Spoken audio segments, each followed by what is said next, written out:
Hi friends, welcome back to our channel.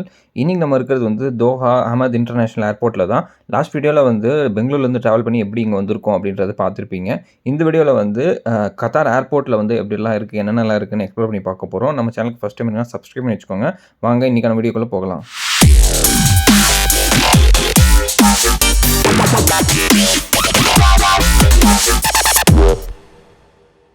ஒரு வழியாக மடக்கி உக்காந்துட்டு வந்த ட்ராவலில் வந்து இப்போ ரிலீஃப் கிடச்சி இறங்கி அழகாக கத்தாரில் இறங்கி வந்து நடந்து போயிட்டுருக்கோம். ஸோ இப்போ நம்மளுக்கு வந்து டிரான்சிட் வந்து ஒரு 2 ஹவர்ஸ் கிட்ட இருக்குது. ஸோ அது வரைக்கும் நம்ம வந்து எக்ஸ்ப்ளோர் பண்ணிக்கிட்டே போகலாம், வழியில் என்னென்ன இருக்குது அப்படின்னு சொல்லிட்டு.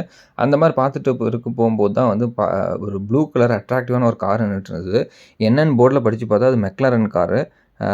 720S கோப்பை அப்படின்ற மாதிரி மாடல் போட்டிருந்தது. அந்த மாடல்லாம் நமக்கு எதுக்கு, பார்க்க பிரம்மாண்டமாக இருந்தது. நேரில் இப்போ தான் ஃபஸ்ட்டு சூப்பர் காரை பார்க்குறேன். சூப்பராக இருந்தது. அதெல்லாம் பார்த்துட்டு ஃபோட்டோ எடுத்துகிட்டு அதுக்கப்புறம் அப்படியே ட்ராவல் பண்ணி போயிட்டுருந்தேன். பார்த்தா நிறைய குழந்தைங்க விளையாடிட்டு இருந்தாங்க.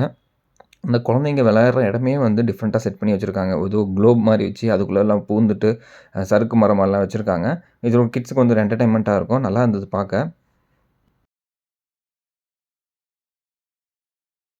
சரி, டிலே பண்ணாமல் நம்ம கேட் கிட்ட போய் நின்றுட்டு அங்கே என்னென்ன சுற்றி இருக்கோ அதை எக்ஸ்ப்ளோர் பண்ணலாம் அப்படின்ட்டு நான் நினச்சிட்டு இருந்தேன். அதுக்கப்புறம் நம்ம கேட்டுக்கு போகிறதுக்கு மேலே ட்ரெயின் கேட்ச் பண்ணணும்னு சொன்னாங்க. மேலே போய் நின்று பார்த்தா ஒரு சூப்பரான ஒரு ட்ரெயின் வந்தது. என்னென்னா வித்தியாசமாக இருக்குது ட்ரெயின்னு பார்த்தேன். அதில் வந்து அந்த வீல் சேர் ரொட்டேட் பண்ணுற மாதிரிலாம் வச்சுருந்தாங்க. பார்த்தா சீட்டிங்கே அப்படி தான். அதுக்கப்புறம் பார்த்தீங்கன்னா ட்ரெயினில் முன்னாடியும் ஆள் இல்லை, பின்னாடியும் ஆள் இல்லை. எப்படி தான் ஓடுதுன்ற நினச்சிட்டு இருந்தேன். அப்புறமா செக் பண்ணி பார்த்தா அது வந்து ஆட்டோமேட்டிக்காக போகிற ட்ரெயின், டிரைவர் இருக்க மாட்டாங்க. ஃபுல் அண்ட் ஃபுல் வந்து கிளாஸ் டோர்லேயே செஞ்சுருப்பாங்க. மேலே ரூஃப் கூட கிளாஸில் தான் இருக்கும். நான் அழகாக வந்து இந்த டிரைவர் நின்று ஓட்டுவாங்க பார்த்தீங்களா, அந்த இடத்துல நின்று என்ஜாய் பண்ணிகிட்டு இருந்தேன். கீழே 2 கேபிள் இருந்தது, தண்டவாளம் இருந்தது, அந்த மாதிரிலாம் இருந்தது. பார்க்க டிஃப்ரெண்ட்டாக இருந்தது. கேபிள் ஆப்ரேட் பண்ணுற கார் போல். மற்ற ஏர்போர்ட்டில் நார்மல் மெட்ரோ மாதிரி இருக்கும் கனெக்டிங் ட்ரெயின். பட் இதில் வந்து டிஃப்ரெண்ட்டாக இருந்தது. இந்த ட்ரெயினை வந்து டாப்லர் மேயர் அப்படின்ற ஒரு கம்பெனி தான் வந்து கன்ஸ்ட்ரக்ட் பண்ணி கொடுத்துருக்காங்க. 2007 ஸ்டார்ட் பண்ணி 2015 கம்ப்ளீட் பண்ணியிருக்காங்கன்ற மாதிரி போட்டிருந்தது. அட் அ டைம் வந்து ஒரு 190 பேசஞ்சர்ஸ் கிட்ட வந்து இதில் ட்ராவல் பண்ணலான்ற மாதிரி போட்டிருந்தது. பார்க்க டிஃப்ரெண்ட்டாக இருந்தது. இதில் ட்ராவல் பண்ணும்போது மேலேயும் சுற்றி அந்த பக்கம் எல்லாமே வந்து வியூ என்ஜாய் பண்ணிட்டு போகிற மாதிரி தான் இருக்குது. இன்ஃப்ராஸ்ட்ரக்சர் சொல்ல வேணும் அப்படின்னா, இந்த கத்தார் ஏர்போர்ட்டில் டிஃப்ரெண்ட்டான ஒரு ஆர்கிடெக்சர்ஸ் அந்த இதெல்லாம் வச்சுருந்தாங்க. வச்சு ஷோகேஸ் பொம்மை இந்த மாதிரி பார்த்தீங்களா, கோல்டன் கலர் பால்ஸில் வந்து அப்படியே சர்க்கிளாக போட்டு இந்த மாதிரிலாம் நிறைய வச்சுருந்தாங்க. வித்தியாசமாக இருந்தது பார்க்க. நம்ம துபாய் ஏர்போர்ட்டில் பார்த்தப்போ ஜஸ்ட் வந்து டேட்ஸ் மரம் அந்த மாதிரி தான் வச்சுருந்தாங்க. கொஞ்சம் அது வந்து லைட்டாக போரிங்காக இருந்த மாதிரி இருக்கும். ஆனால் இங்கே வந்து சிலதெல்லாம் இன்ட்ரெஸ்டிங்காக இருந்த மாதிரி இருந்தது. ஒரு டிஃப்ரெண்ட்டாக இருந்தது பார்க்குறதுக்கு.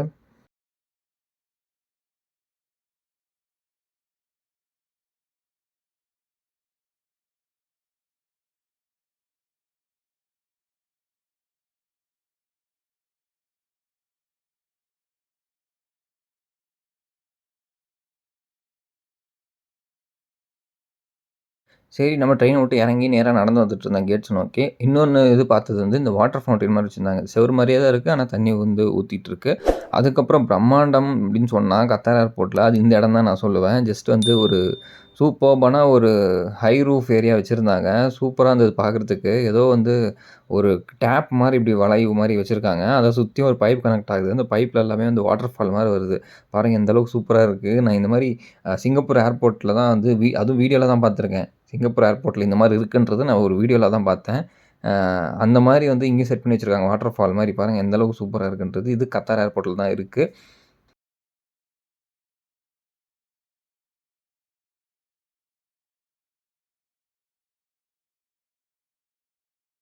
இந்த வியூவ மேலேருந்து பார்க்குறது மட்டும் இல்லாம, கீழ கூட நம்ம நடந்து போலாம். அங்க பார்த்தீங்கன்னா, எஸ்கலேட்டர்லாம் இருக்கு. நம்ம கீழ பார்த்தீங்கன்னா, கொஞ்சம் லைட் டிம்மா தான் இருக்கும். ஆனா, அந்த நைட் லைட்லாம் போட்டிருப்பாங்க. அங்கங்க சீட்டிங்ஸும் இருக்கும். ஃபுல்லுமே வந்து இந்த ஷேடோ பிளான்ட்ஸ் வச்சிருக்காங்க. சூப்பரா இருந்தது. நான் இப்ப கீழ இறங்கிட்டு இருக்கேன். கீழ போய் வந்து கிட்ட என்னென்ன கார்டன்ல என்னென்ன இருக்குன்னு சுத்தி பார்க்க எனக்கு ஆசையா இருந்தது. அதெல்லாம் போலான்னு போயிட்டேன். ஆக்சுவலா வந்து நம்ம போர்டிங் பண்ற கேட் வந்து இதுக்கும் அதுக்கும் ஜஸ்ட் ஒரு 1 மினிட் தான் வாக்கிங் டிஸ்டன்ஸ். அதனால தான் நான் வந்து பக்கத்துல வந்துட்டேன். டக்குன்னு போய் கூட நம்ம புடிச்சிடலாம் அப்படின்னு சொல்லிட்டு. கீழ எக்ஸ்ப்ளோர் பண்ண இறங்கிட்டேன். நெறைய செடிங்க இருந்தது. டிஃப்ரெண்டான செடிங்கலாம் இருந்தது. கொஞ்ச நேரம் நான் உட்காந்து ரிலாக்ஸ் பண்ணிக்கிட்டேன் அந்த இடத்துல. நெறைய பேர் வந்து வாக்கிங் போறவங்க, அங்க லேப்டாப் வச்சு யூஸ் பண்றவங்க எல்லாமே பண்ணிட்டு இருந்தாங்க. நான் தூரத்துலேருந்து நின்னு ஃபோட்டோ எடுத்துட்டு, அந்த வாட்டர் ஃபால்ஸ் எல்லாம் எப்படி வருது அதெல்லாம் பார்த்துக்கிட்டு ரொம்ப ரசிச்சுட்டு இருந்தேன்.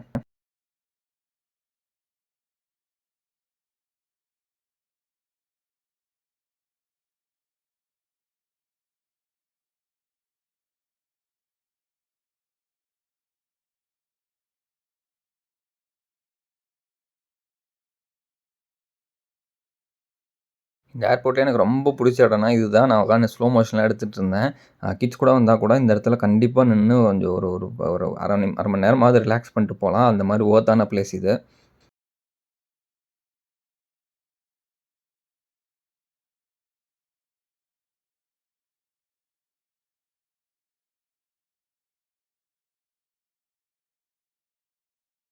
பொதுவா புது இடத்துக்கு போனா எங்க ஏறுறது, எங்க இறங்குறதுன்னு தெரியாத மாரி இருக்கும்.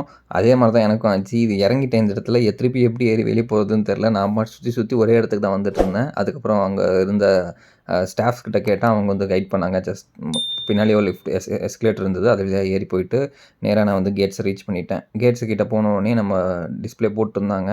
ஃப்ராங்க்ஃபர்ட்டுக்கு கூப்பிடுவாங்க அப்படின்னு சொல்லிட்டு நானும் வெயிட் பண்ணிட்டு இருந்தேன்.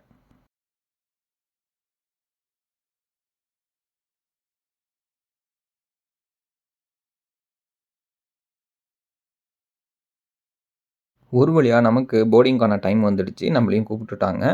பெங்களூர்ல வந்தது இண்டிகோ ஃப்ளைட்டு. அது கொஞ்சம் மடக்கி தான் உட்காந்துருந்தோம். ஏன்னா, இப்போ போறது வந்து கத்தார் ஓன்டு பை கத்தார் தான். கத்தார் தான் ஆப்ரேட்டும் பண்ணுது.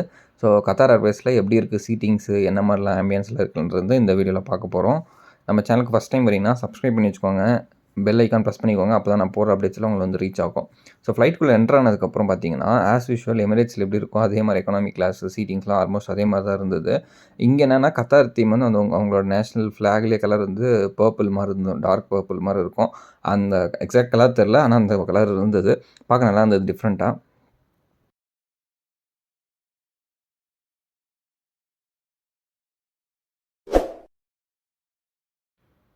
ஃபைனலி ஒரு வழியா வந்து நம்ம சீட்டுக்கு வந்தாச்சு. நம்ம சீட்டுக்கு வந்தோனே, "ட்ராவல் வித் கான்ஃபிடன்ஸ்" அப்படின்னு சொல்லிட்டு புரொடெக்ஷன் கிட் ஒண்ணு வச்சிருக்காங்க. அதுக்கப்புறம் ஹெட்செட் ஒண்ணு, பிளாங்கெட் வச்சிருக்காங்க ஆஸ் யூசுவல். ஏறி உக்காந்து டேபிள விரிச்சுட்டு ஜஸ்ட் டிவி ஆன் பண்ணி பார்த்துட்டு இருந்தேன். உடனே நம்மளுக்கு வந்து ஃபுட் எடுத்துட்டு வந்துட்டாங்க. சரி ஃபுட்ல என்னென்ன இருக்குன்னு பார்ப்போம். ஆஸ் யூசுவல் ஒரு கியூட்டான ஒரு வாட்டர் பாட்டில் குடுத்துருந்தாங்க. அது வந்து ஒரு எம்ப்டி பவுல் குடுத்துருந்தாங்க. அதில தான் நம்ம ஃபில் பண்ணி கலக்கிக்கலாம்னு நெனைக்கிறேன். அதுக்கப்புறம் ஒரு மூஸ் கேக் மாரி குடுத்துருந்தாங்க. நல்லா இருந்தது. அது சாக்லேட் மூஸ் மாரி இருந்தது. பார்க்க டிஃப்ரெண்ட்டா இருந்தது. அதுக்கப்புறம் as usual apple juice and bread ஒண்ணு. அதுக்கப்புறம் ஒரு வடை மாரி கட்லெட் மாரி ஒண்ணு குடுத்துருந்தாங்க. அது சாப்பிட சாப்பிட சீவியா இருந்தது. அதுக்கப்புறம் ஒரு சப்பாத்தி மாரியும், பூரி மாரி இல்லாத மாரி ஒரு டிஷ்ஷு. அது தொட்டுக்க வந்து ஒரு பட்டாணி போட்டு ஒரு வெஜ் பொடி மாஸ் மாரி குடுத்துருந்தாங்க. நான் வந்து ஏஷியன் வெஜிடேரியன் மீல் தான் ஆர்டர் பண்ணியிருந்தேன். பார்க்க டிஃப்ரெண்ட்டா இருந்தது.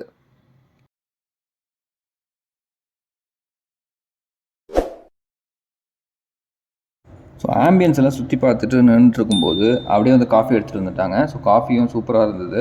நம்ம துபாய்லேருந்து போம்போது எமிரேட்ஸ்ல எப்படி குடிப்போமோ, அதே மாரி தான் இருந்தது. சூப்பரா இருந்தது. கூட வந்து நமக்கு தொட்டுக்க வந்து பிஸ்காஃப் பிஸ்கட் குடுத்துருந்தாங்க. இந்த பிஸ்கட் வந்து ஜெர்மன்ல நெறைய பேர் வந்து யூஸ் பண்ற ஒரு பிஸ்கட்டு. ரொம்ப ஃபேமஸான பிஸ்கட்டு. ஸோ அதையும் சாப்பிட்டுட்டு நேரா அப்படியே சுத்தி பார்த்துட்டு இருந்தேன்.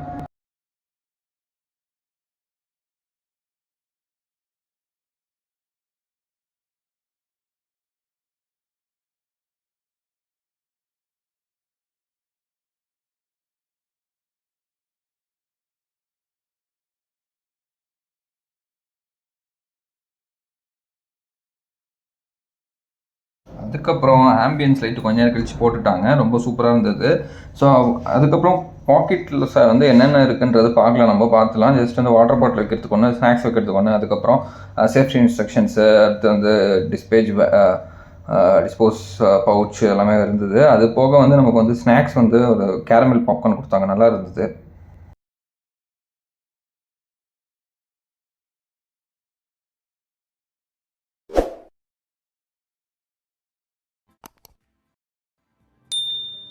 அப்படியே எக்ஸ்ப்ளோர் பண்ணிட்டு லைட்டா ஒரு தூக்கத்த போட்டுட்டு அப்படியே உட்காந்துட்டு இருந்தேன். உடனே வந்து நமக்கு ஃப்ராங்க்ஃபர்ட் வந்துடுச்சு. ஃப்ராங்க்ஃபர்ட்ல இறங்கி ஜன்னல்ல ஏத்தி பார்த்துட்டு இருந்தோம். நமக்கு கூட காம்படிட்டரா இருந்த எமிரேட்ஸ் ஃப்ளைட் துபாயிலேருந்து ஆல்மோஸ்ட் அதே டைம் கிளம்புற ஃப்ளைட்டும் பக்கத்துல நின்னுட்டு இருந்தது. பார்க்க சூப்பரா இருந்தது. ஓகே ஃப்ரெண்ட்ஸ், இதோட இந்த வீடியோ முடிச்சுக்கலாம். நம்ம சேனலுக்கு ஃபர்ஸ்ட் டைம் வரீங்கன்னா மறக்காம சப்ஸ்கிரைப் பண்ணுங்க. பெல் ஐகான் பிரஸ் பண்ணிக்கோங்க. இன்னொரு சூப்பரான வீடியோல உங்களை வந்து மீட் பண்றேன். until then Tata bye bye. see you.